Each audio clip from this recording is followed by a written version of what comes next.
जब मैं छोटा था, मैं एक पुरानी इमारत की 5वीं मंजिल पर रहता था। ये मजदूर वर्ग का इलाका था, आमतौर पर शांत। हमारी इमारत की पहली मंजिल पर एक 30 साल का आदमी रहता था जो गंदी बनियान पहनता था और कभी दाढ़ी नहीं बनाता था। जब भी मैं उसकी खिड़की के सामने से गुजरता था, वह हमेशा कुर्सी से कूदकर बिना किसी कारण खिड़की के पार से मुझे गालियां देने लगता। गालियां इतनी भद्दी होती कि सुनकर डर लगता। उसकी आंखें इतनी बड़ी हो जाती कि लगता बाहर आ जाएंगी और वह पागलों की तरह अपने सीने पर हाथ मारता। मैं डर जाता कि कहीं वह बाहर आकर मुझ पर हमला न कर दे। मुझे समझ नहीं आता, मैं तो बस एक बच्चा था, उससे मेरी क्या दुश्मनी हो सकती थी, या फिर उसके दिमाग में कोई समस्या थी, या वह सिर्फ बच्चों से नफरत करता था। लेकिन अचानक एक दिन वह आदमी गायब हो गया और पहली मंजिल की खिड़की के पास कोई मुझे परेशान करने वाला नहीं था। मैं कुछ समय के लिए बहुत खुश था क्योंकि अब बाहर जाते समय मुझे डरने की जरूरत नहीं थी।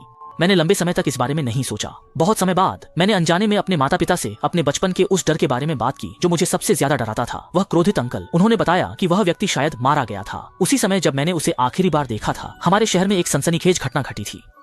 पता नहीं कहां से कई लाश के टुकड़े निकल आए जो कस्बे के अलग अलग कोनों में बिखरे हुए थे, और वे सभी टुकड़े एक ही आदमी के थे जो हमारे नीचे वाले मंजिल पर रहता था। बाद में मामले की जांच हुई तो पता चला कि उस आदमी की पत्नी ने उसके घर और संपत्ति को पाने के लिए अपने भाई के साथ मिलकर उसकी हत्या की थी, और उस औरत का भाई भी मानसिक रूप से अस्वस्थ था। उसने ही हत्या करके शव के टुकड़े किए और उन्हें हर जगह बिखेर दिया। लेकिन असली साजिशकर्ता वह पत्नी थी और उस औरत ने अपने भाई पर ही सारा दोष मढ़ दिया ताकि वह खुद को निर्दोष साबित कर सके। इसलिए आज तक वह आदमी जो अपनी बहन द्वारा धोखा दिया गया था, अभी भी कठोर ठंडी अंधेरी जेल।